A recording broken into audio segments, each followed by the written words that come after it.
Magandang hapon Pilipinas at sa buong mundo. Sa ulo ng mga balita. Netizens na supporter umano ng terorismo binala ang aarestuhin ng pamahalaan. Mas malaki umanong planong pag-atake ng ISIS-inspired na Maute Group na pigilan dahil sa agarang aksyon ng militar ayon sa Malacanang. Petitioners nanindigang walang basehan ang deklarasyon ng martial law sa buong Mindanao sa oral arguments ng Korte Suprema. Board member Nini Ray Buniel, sinampahan na ng kasong parricide kaugnay ng umano'y pagkakasangkot niya sa pagdukot at pagpatay sa kanyang asawa at mayor ng Bien Unido, Bohol.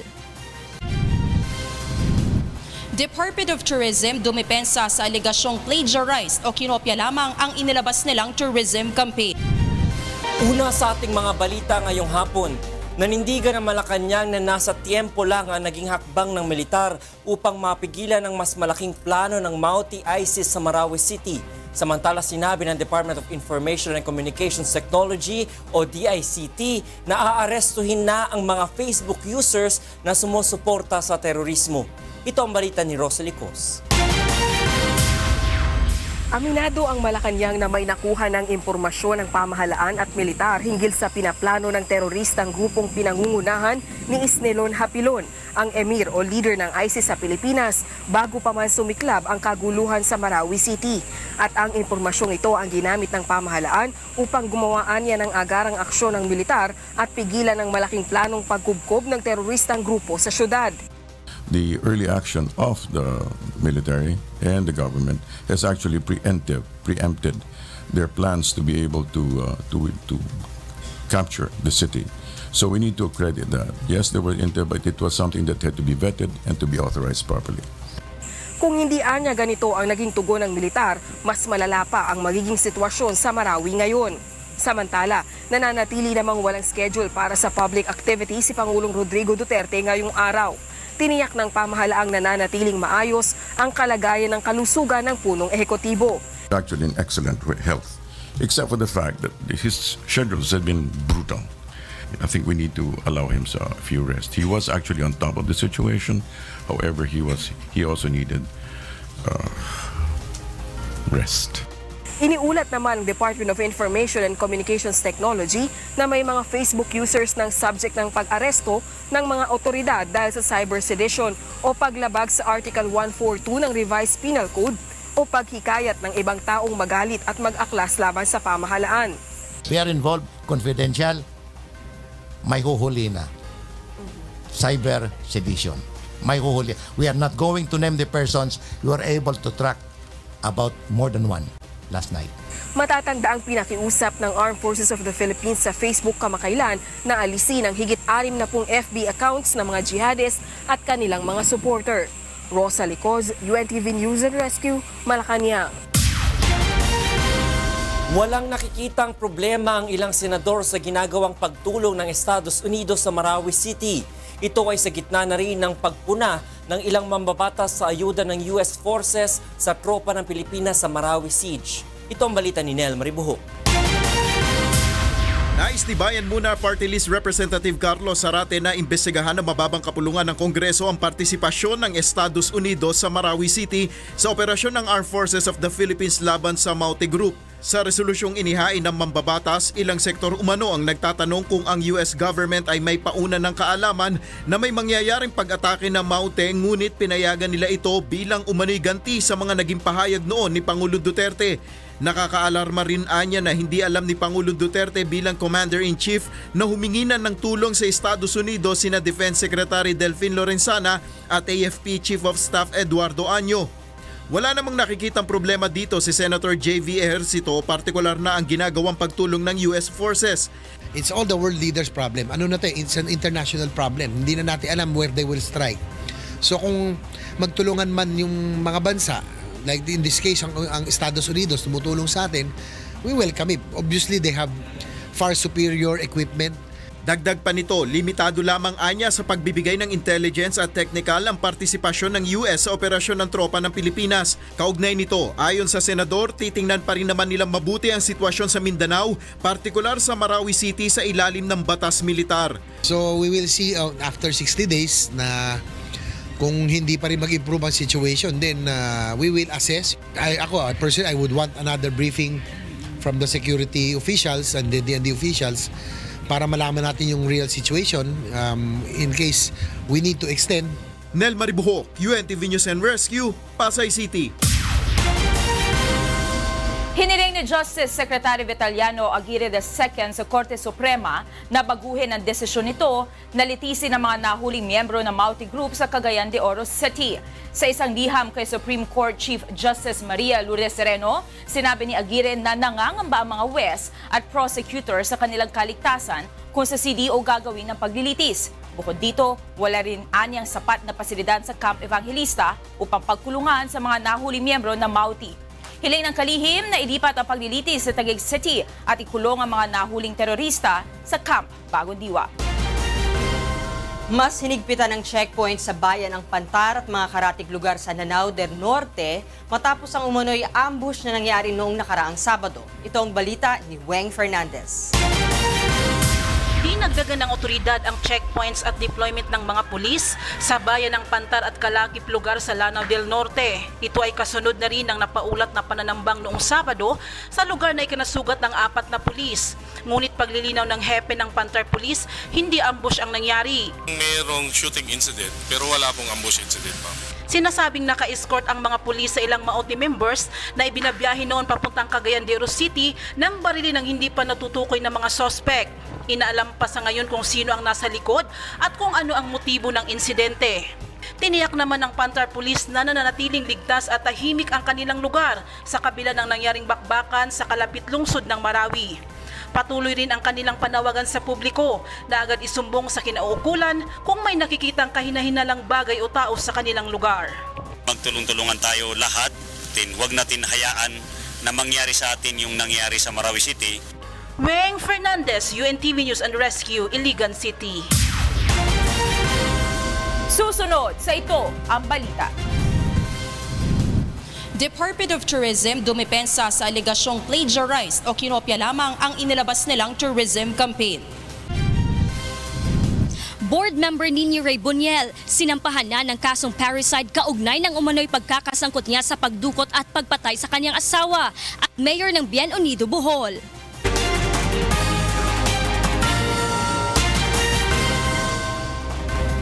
Binigyan ng paunang lunas ng UNTV News and Rescue Team ang mag-amang nasugatan matapos maaksidente sa San Fernando, Pampanga kaninang madaling araw. Ito ang balita ni Brian Lacanlale.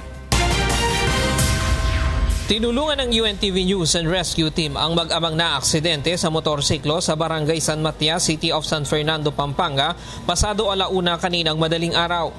Kinilala ang mga biktima na sina Bonifacio Lunag, 44 na taong gulang at ang 23 anyos nitong anak na si Johnny na taga Minalin, Pampanga. Pauwi na umano ang dalawa mula sa sementeryo nang bumangga sila sa isang tricycle. Aminado ang mga biktima na nakainom sila ng alak bago bumiyahe. Nagtamo ng sugat sa kanang balikat at binti si Mang Bonifacio. Iniinda naman ni Johnny ang pananakit ng kanang binti at sugat sa braso. Inihatid ng UNTV News and Rescue Team ang dalawa sa Jose B. Lingad Memorial Regional Hospital matapos lapatan ng paunang lunas. Brian Lacanlale, UNTV News and Rescue, Pampanga.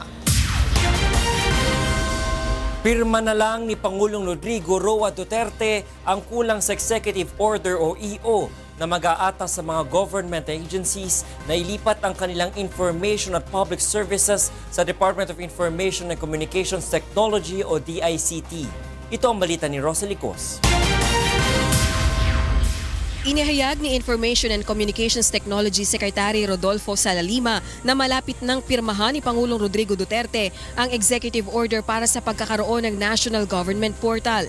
Layo nitong atasan ng mga ahensya ng pamahalaang isali ng kanilang impormasyon at public services sa Department of Information and Communications Technology upang maging isang one-stop shop na lang ang lahat ng online government services.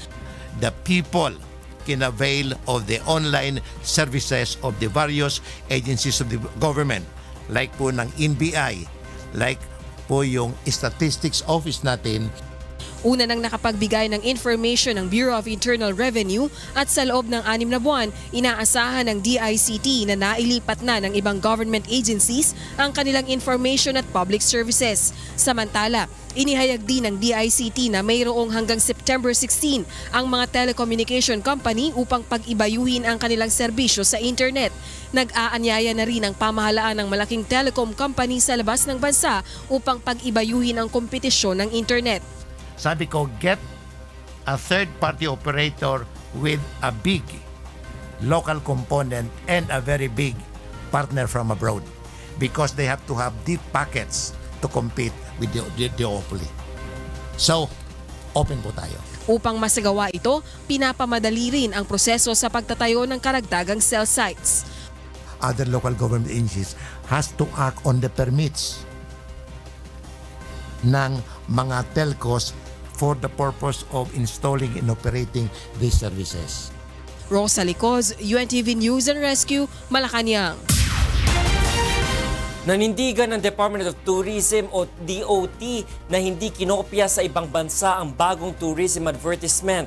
Mula sa Makati City, itong balita ni Joyce Balancho live.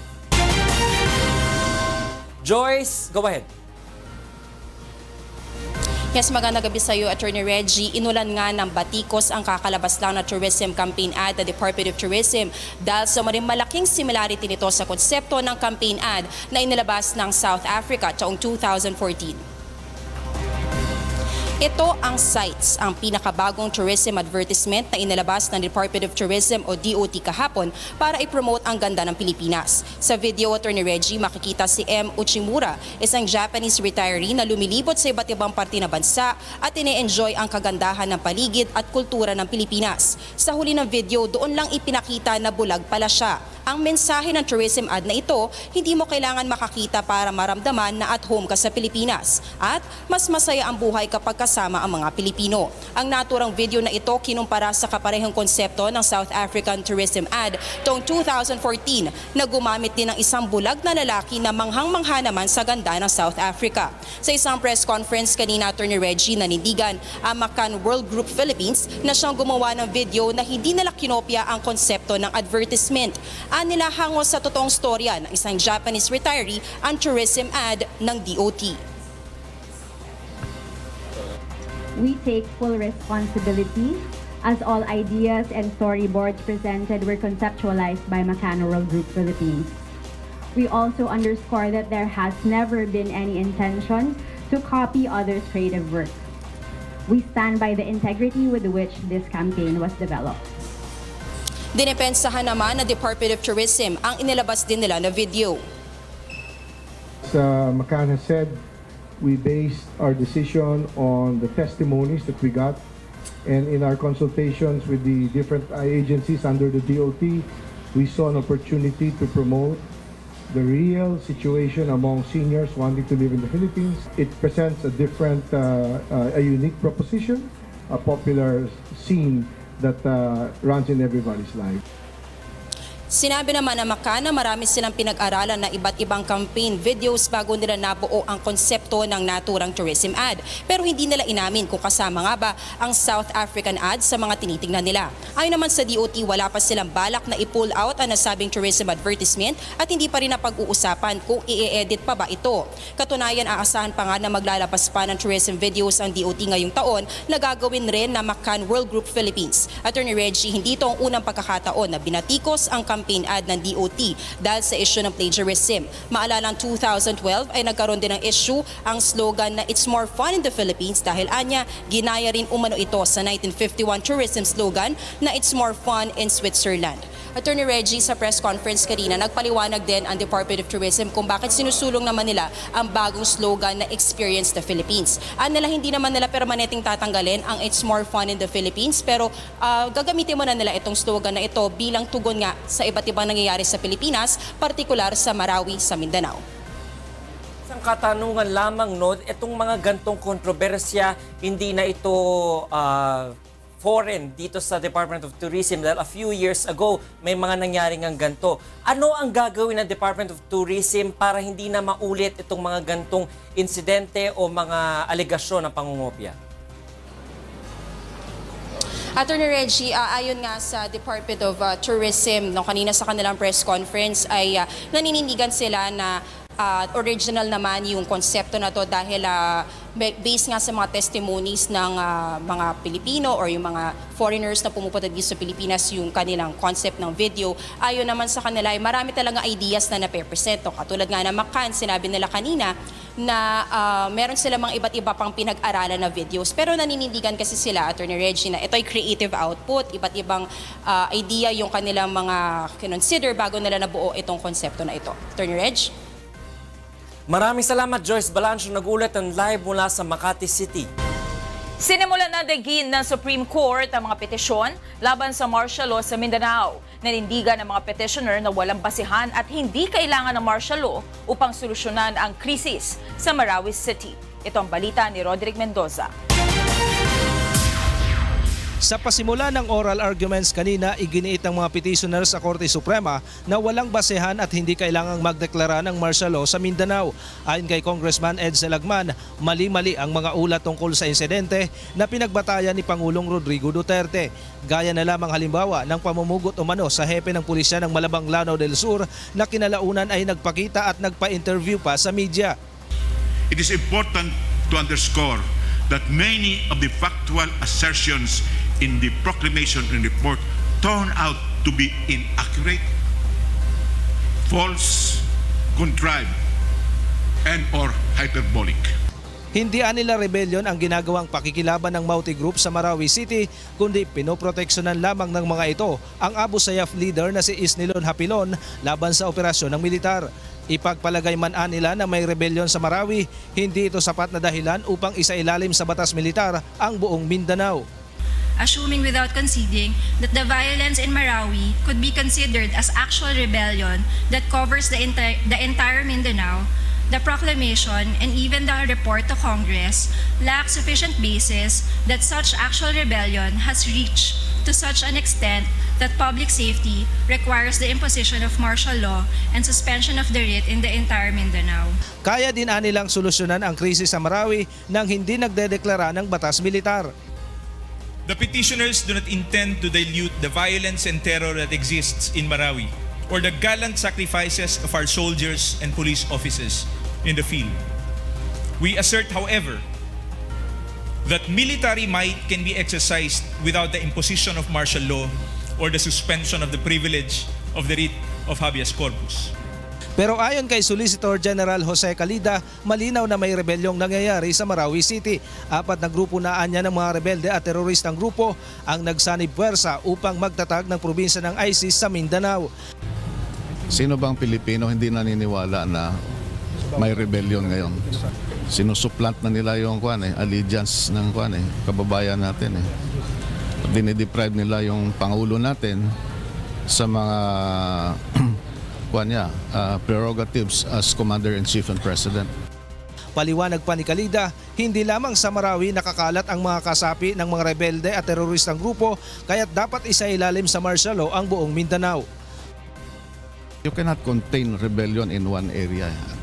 Lalo na sa Mindanao, maraming magkakamag-anak and there are 4 alliances already of ISIS-inspired terrorist groups iba-ibang parts of Mindanao. Roderick Mendoza, UNTV News and Rescue, Manila. Sumailalim naman sa pagtatanong ng mga mahistrado si Albay Representative Edsel Lagman at iba pang mga abogado ng mga petitioner tungkol sa kanilang kahilingan na ipawalang bisa ang martial law sa Mindanao. Mula sa Maynila, nagbabalik si Roderick Mendoza, live. Yes, Roderick. Monica, sa unang araw nga ng oral arguments sa Korte Suprema ay halos 5 oras na natanong ng mga maestrado itong mga abogado ng mga petitioner. Unang natanong si Congressman Ed Selagman na isa sa 7 kongresista na naghain ng petisyon laban sa martial law. Tanong sa kanya ni Justice Mariano del Castillo kung paano niyang nasabi na walang basehan ang martial law gayong hindi naman siya nagpunta sa Marawi.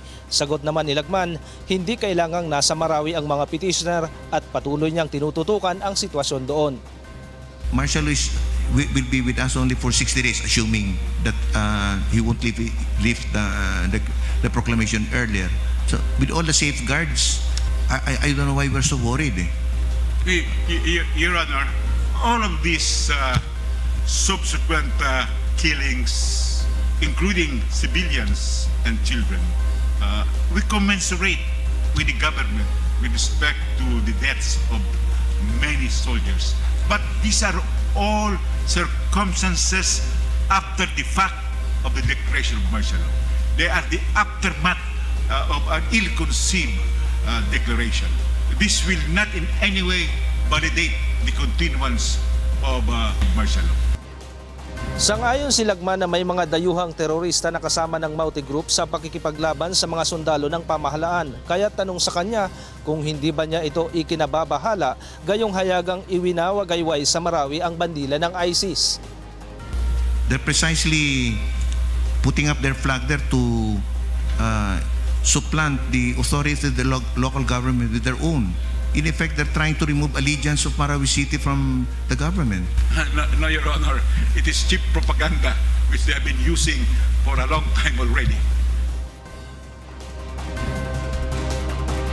Natanong naman ni Justice Lucas Bersamin si Attorney Efraim Cortez kung may tuturing ba na seryosong banta ang Mauti Group na maihahanay sa rebelyon. Sagot ni Cortez, hindi nila minamaliit ang nangyayari sa Marawi City, ngunit dapat magbigay ng sapat na patunay ang pamahalaan na ang karahasan doon ay katumbas na ng rebelyon. Tanong naman ni Justice Teresita Leonardo de Castro kay Attorney Marlon Manuel kung hindi ba maituturing na rebelyon ang ginagawa ng Mauti Group kapag ang layo na nito ay pabagsakin ang gobyerno. Sagot ng abogado, maituturing itong rebelyon pero kaya naman itong sugpuin ng mga sundalo. Last resort na lamang anya ang deklarasyon ng martial law. Monica, pansamantalang tinapos kaninang alas 5 ng Korte Suprema itong oral arguments at itutuloy ito bukas ng alas 10 ng umaga. Monica. Maraming salamat, Roderick Mendoza, live na nag-uulat mula sa Maynila. Samantala, naniniwala si Presidential Advisor on the Peace Process, Jesus Dureza, na napigilan sana ang pag-atake ng Mauti Group sa Marawi City kung agad ipinaalam ng mga residente ang nakita nilang pagpasok ng armadong grupo. Anya, dapat natuto na ang ating mga kababayan sa mga nakalipas sa pag-atake ng lawless elements gaya noong 2013 Zamboanga Siege. Ito ang balita ni Dante Amento. Binigyang diin ni Presidential Peace Advisor Secretary Jesus Dureza na dapat may matutunan na ang mga Pilipino sa mga nakalipas na pag-atake ng armed groups sa iba't ibang lugar sa bansa. Halimbawa na anya rito ay ang nangyaring pagsalakay ng paksyon ng Moro National Liberation Front sa Zamboanga City noong 2013. Sa plaza na ito, tangkang itaas ng mga miyembro ng Moro National Liberation Front ang kanilang bandila noong 2013 Zamboanga Siege. Ngunit bigo silang sakupin ang lungsod dahil sa mga magigiting na miyembro ng Sandatahang Lakas at Philippine National Police na nakipaglaban sa kanila ng halos isang buwan. Ayon kay Dureza, alam ng mga residente na may presensya na ng Mauti Group sa kanilang lugar bago nangyari ang bakbakan.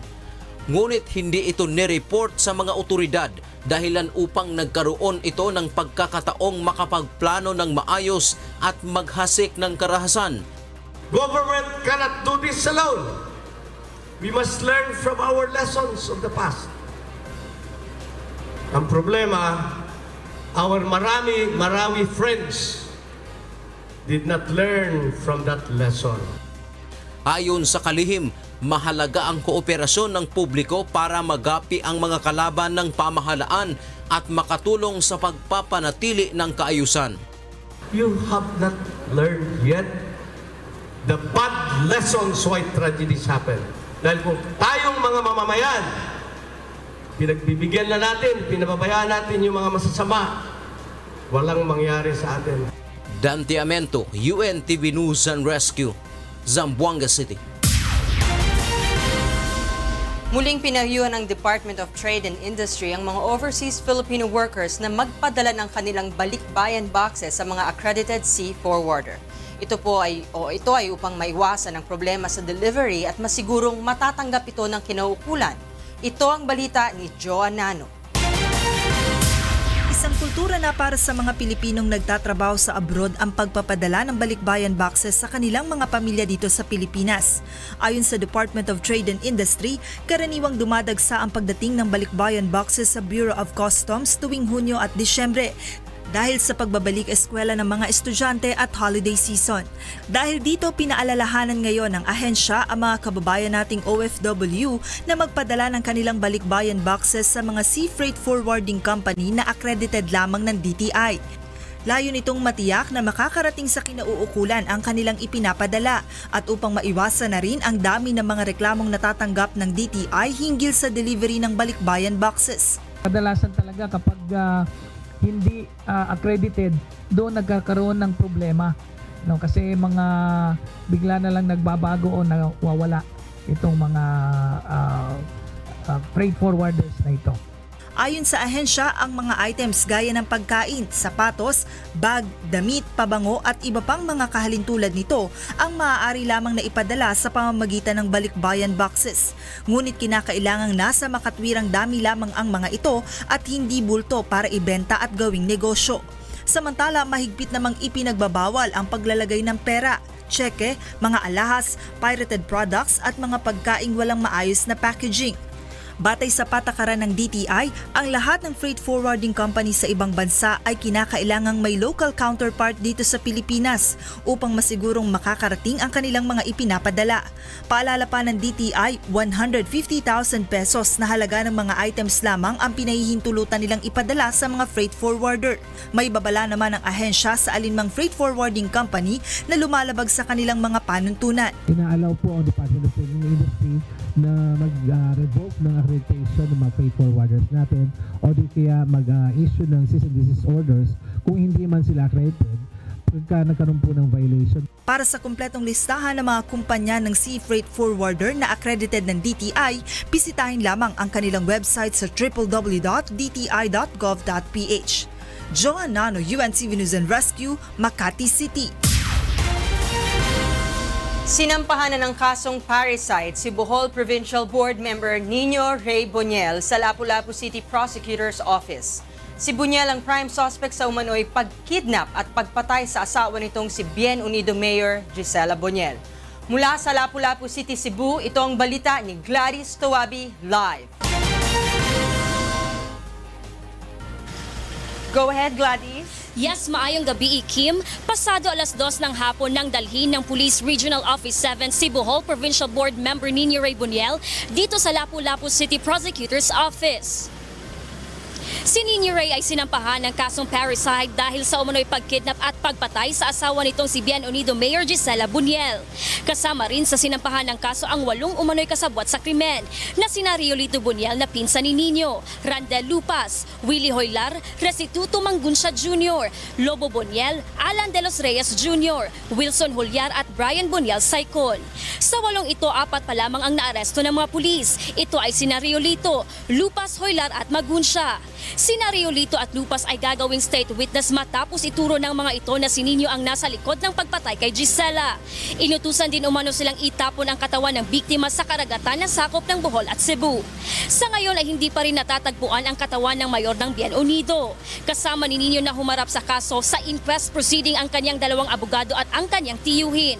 Magugunit ang una ng sinampahan ng kasong kidnapping at serious illegal detention si Nino sa Bohol Provincial Prosecutor's Office noong Biyernes. Samantala, tiniyak naman ni Police Senior Superintendent Jonathan Cabal ng Regional Intelligence Division 7 na mayroon silang sapat na ebidensya laban kay Bohol Board Member Boniel.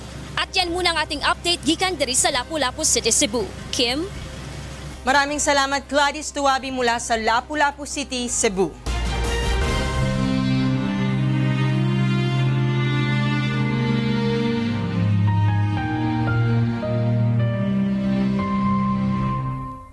₱2,759 na araw na po ang nakalipas mula nang maganap ang malagim na Maguindanao Massacre. Ngunit hanggang ngayon ay naghahanap pa rin tayo ng katarungan sa mga biktima ng malagim na krimen. At sa tila madilim na hinaharap ng kaso, hindi po bibitiw ang UNTV sa labang ito hanggang makamit ang katarungan hindi lamang para sa aming 4 na kasamahan, kundi sa lahat ng mga biktima ng karumal-dumal na pamamaslang. Susunod sa ito ang balita. Coffee table book ng programang Get It Straight with Daniel Razon inilunsad na ngayong araw.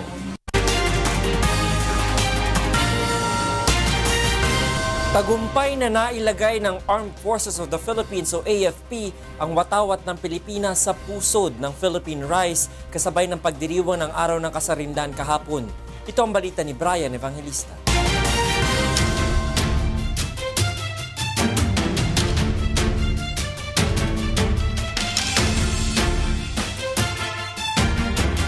Makasaysayan nga ang araw na ito dahil ang pagwawagayway ng bandila natin dito sa ibabaw ng BRP Davao del Sur ay kasabay naman ng paglalagay ng marker kung saan ang bandila ng Pilipinas ay ilalagay sa lalim na 60 meters ng ating mga technical divers. Patunay na ang Philippine Rise ay pagmamay-ari ng Pilipinas. Ganap na alas 8 ng umaga nang mailagay ang bandila ng bansa dito sa Philippine Rise. Habang ang mga kawani naman ng Armed Forces of the Philippines, BFAR, PNP at Coast Guard ay lumahok sa simultaneous flag raising matapos maisagawa ang underwater flag hoisting. Kasama sa mga naging panauhing pandangal, sina Representative Leopoldo Batawil ng Pangasinan, Congresswoman Villaflor Angara ng Aurora District at Lieutenant General Romeo Tanalgo ng AFP Northern Luzon Command. Aside from being timeless, communicating in symbols is also universal. Breaking through the language barriers, symbols can effectively get the message through. Symbols combined with action is even more potent.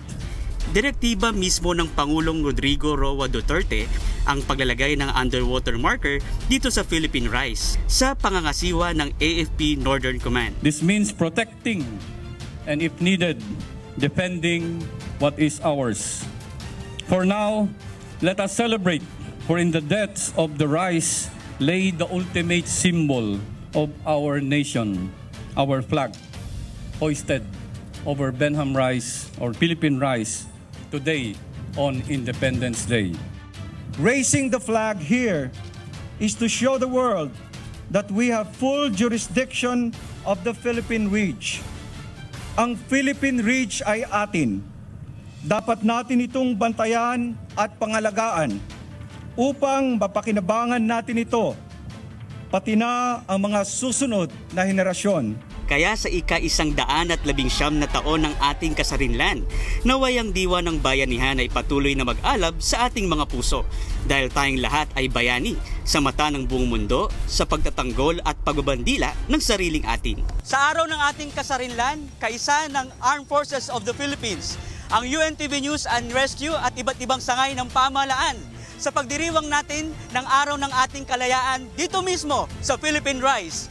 Brian Evangelista, UNTV News and Rescue, Philippine Rise! Sa kaugnay na balita, patuloy nang minomonitor ang kalagayan ng mga diver na sumisid sa lalim na 60 metro upang itayo ang bandila ng Pilipinas sa pusod ng Philippine Rise. Ito ang balita ni Benedict Galazan. Okay, sir.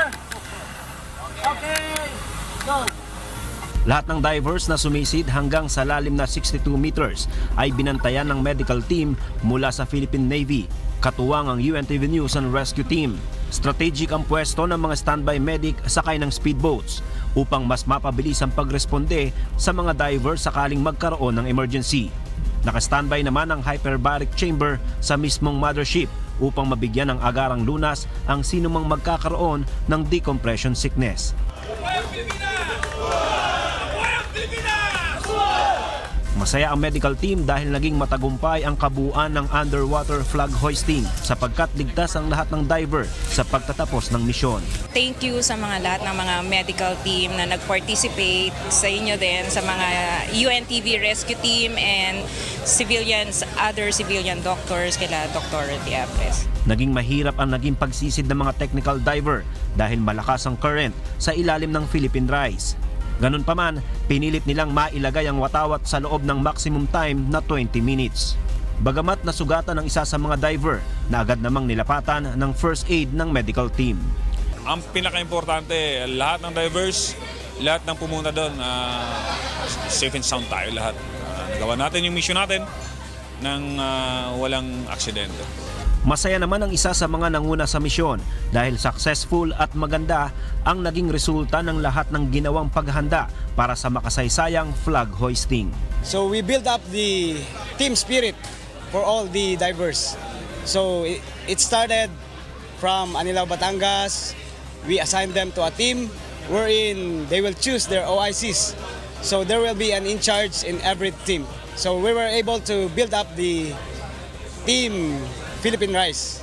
Upang matiyak ang kalusugan ng lahat ng divers na binubuo ng Philippine Navy, Philippine Coast Guard, Philippine Air Force, Presidential Security Group at UNTV News and Rescue Dive Team.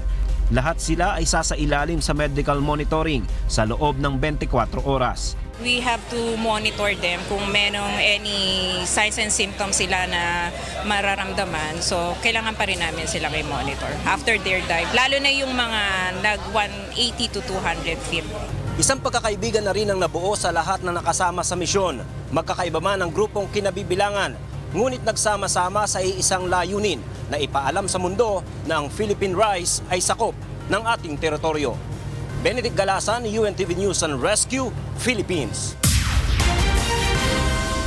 Target ng Metropolitan Water Works and Sewerage System o MWSS at Department of Environment and Natural Resources o DENR na magtanim na milyong puno sa mga watershed.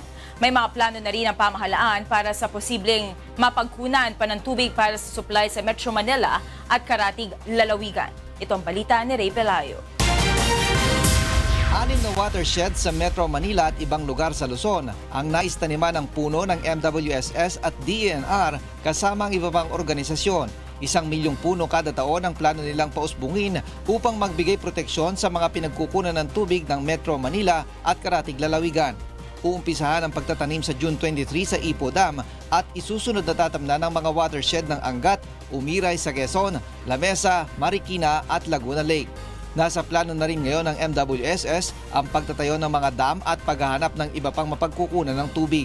Halimbawa na lamang ay ang Sumag Pipe na pag-aagusan ng tubig mula sa General Nakar, Quezon hanggang sa Angat Dam. Kasama rin sa nakahanay na proyekto ng ahensya ang Wawa at Kaliwa Dam sa Rizal. Ang 3 proyektong ito ay target na matapos sa termino ni Pangulong Rodrigo Duterte. Uumpisa ng kasalukuyang administrasyon ang Layban Dam sa Rizal, subalit ihahanap pa nila ng mapaglilipatan ang nasa 4,800 pamilya na maapektuhan ng proyekto. Ayon kay MWSS Administrator Reynaldo Velasco, sobra pa sa kailangang supply ng tubig sa Metro Manila kapag natapos ang lahat ng proyektong ito. Never mind if we have an oversupply of water, better than something strikes and Angat collapses and we have no water. So this is actually how we treat the future. Sa ngayon ay pinatitibay din ang Angat Dam dahil malapit ito sa fault line. Angat, ini-strengthen lang natin, no? Kasi we wanted to make sure that it will withstand 7.2 magnitude of earthquake. Plano rin ng MWSS na maglagay ng dam sa pagitan ng Angat at Ipo Dam upang ipunin ang tumatapong tubig kapag tag-ulan. In case we will be able to put up or ADB will give the go signal to put up the intermediary dam, then we will be able to prevent flooding in Bulacan and at the same time assure the farmers of continuous water. Sa ngayon ay nasa 14 na milyong residente sa Metro Manila at Karatig lugar ang umaasa sa tubig mula sa Angat Dam. Kumukonsumo ang mga ito ng 4 na milyong litro ng tubig kada araw. Ray Pelayo, UNTV News and Rescue, Quezon City.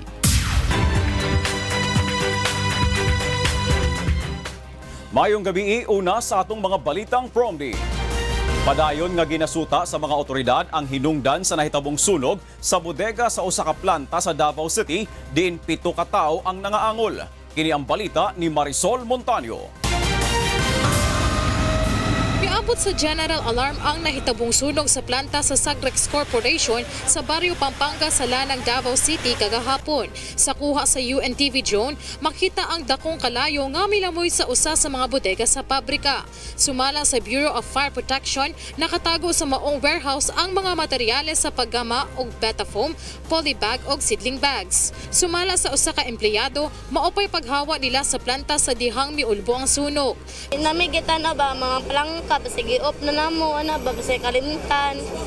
Tapos pagkatanaw na mo, na-open na mga plangka din, nanguli me. Tapos nanawag ang nabilin na tong guard na mo. Nasa nasunog na ang unsa, ang foam. Tungod kay holiday kagahapon, gamay ra ang nasulod na trabahador sa planta, apan adunay 7 ang nangaangol sumala sa BFP. Upat kanila ang nagpabilin pa sa balay tambalanan tungod sa natagamtaman nga 2nd ug 3rd degree burns. Milungtad og 6 ka oras ang sunog pagko gideklara nga fire out pasado alas 11 sa gabi. Padayon pang ginasuta sa BFP ang hinungdan sa insidente pati ang balor sa damyos niini. Our investigators, sir, for this incident, sir, are still on the field to verify, sir, as to what exactly caused the fire, sir, no? As to its source, and of course, sir, yung estimated cause of damage natin, sir, is under investigation pa rin. Marso Motanyo, UNTV News and Rescue, Davao City.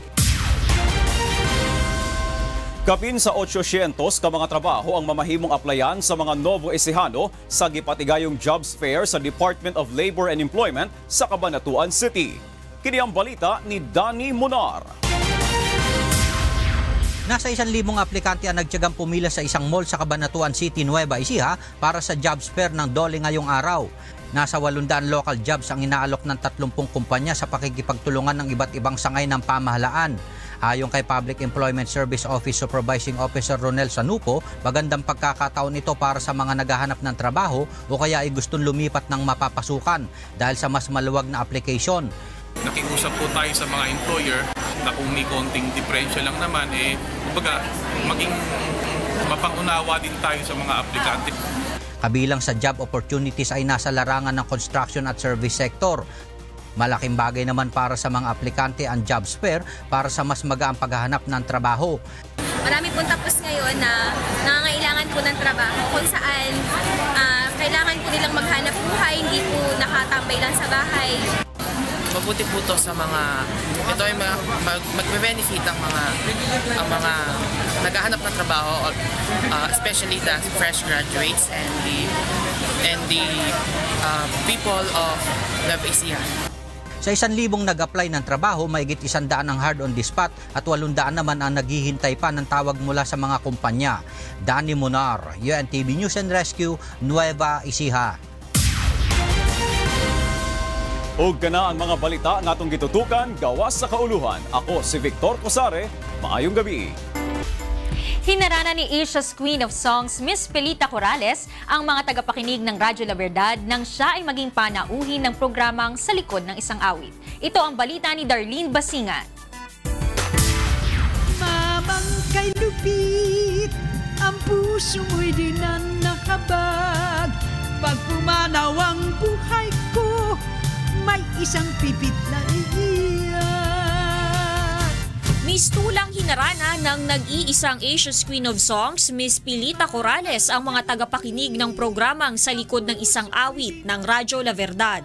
Lula ng Radyo La Verdad 1350 mobile booth, naglibot ito sa Parañaque City at inawit ang ilang original Filipino songs.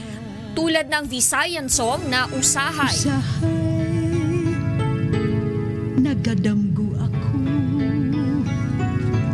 na ikaw ako ay nagigugmay.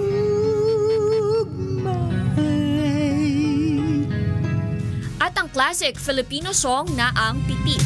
May pumukol sa pipit sa sanga ng isang kahoy at nahagip ng bato ang pakpak ng munting ibon.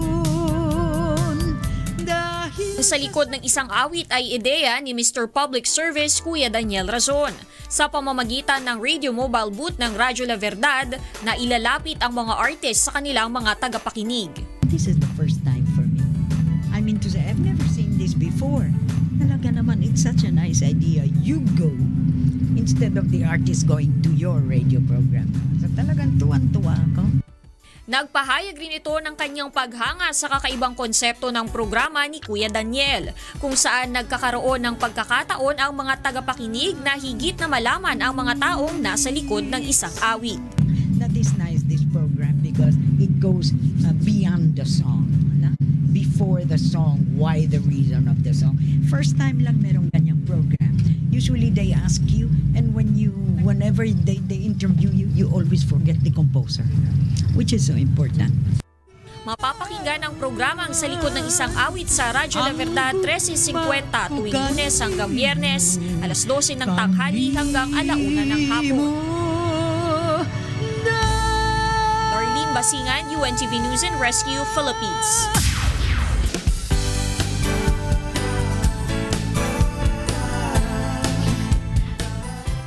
Tumanggap ng Gold Award sa ikalawang pagkakataon ang Members Church of God International o MCGI sa Singapore Red Cross bilang isa sa mga natatanging mobile blood organizer sa Singapore. Ito ang balita ni Myla Guevara.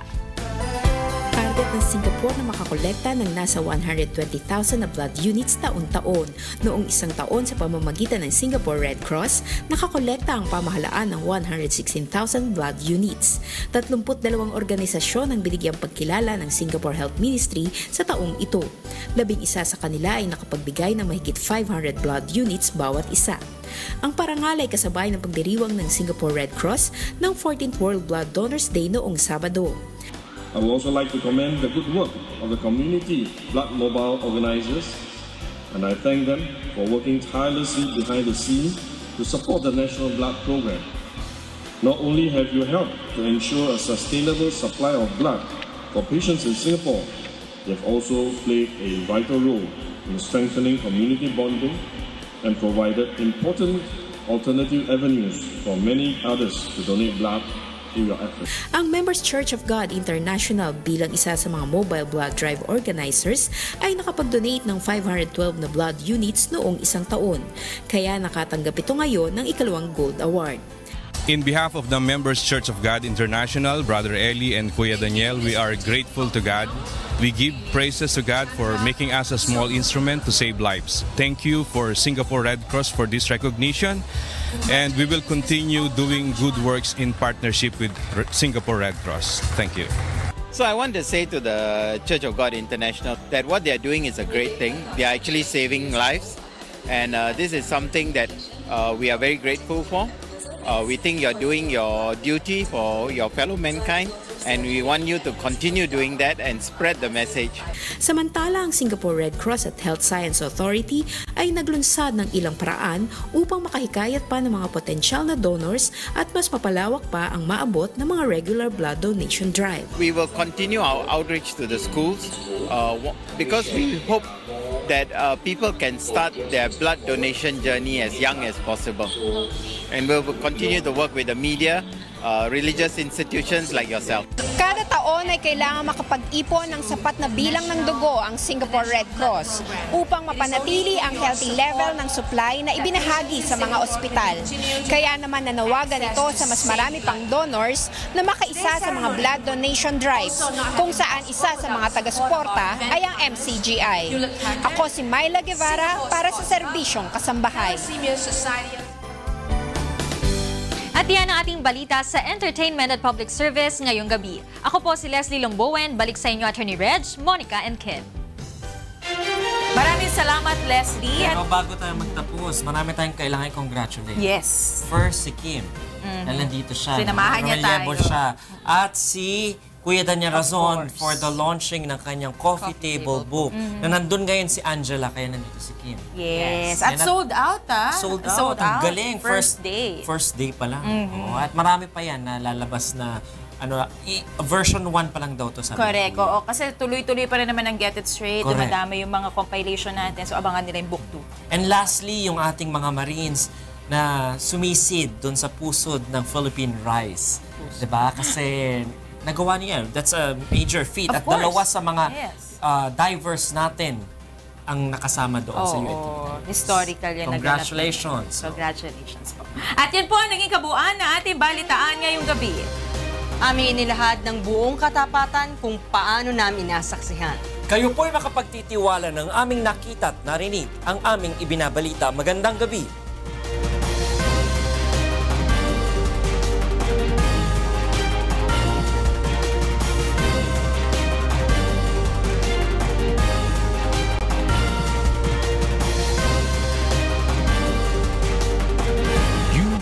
UNTV, your public service channel.